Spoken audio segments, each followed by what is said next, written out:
Devant toute la crème de la communauté éducative congolaise, le ministre de l'enseignement primaire, secondaire et de l'alphabétisation, Anatole Koliné Makosso, a lancé ce 6 octobre 2020 à Brazzaville les travaux de la 22e session du Conseil national de l'éducation préscolaire, primaire et secondaire.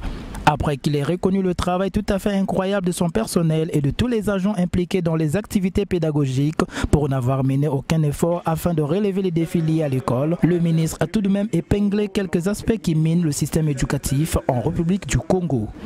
L'école congolaise, en dépit de ses avancées constatées, demeure encore malade et mérite des thérapeutiques appropriées. Or, pour envisager la thérapie efficace d'une maladie, il faut partir d'un diagnostic.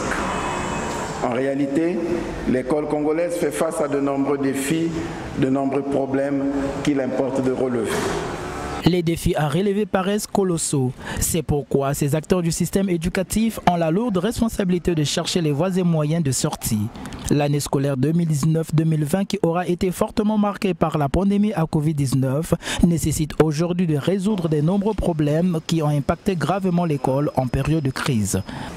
Les difficultés sur la gestion des pratiques de classe ou les processus d'enseignement-apprentissage, la gestion de la carte scolaire, le système d'information et de gestion de l'éducation, d'orientation et de motivation des élèves, le système ou dispositif d'évaluation des acquis scolaires, voilà autant de problèmes auxquels va être confrontée encore une fois l'école congolaise.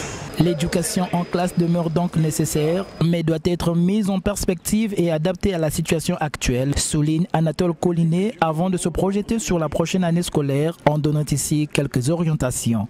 Il est donc impératif que l'innovation et la créativité accélérées par cette crise servent de levier pour rendre les systèmes éducatifs plus justes, inclusifs et résilients.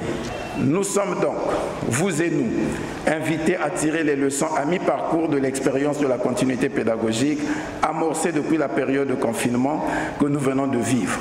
Puis envisager des perspectives pour réussir la rentrée scolaire 2020-2021 et chercher à pérenniser nos acquis en matière d'éducation.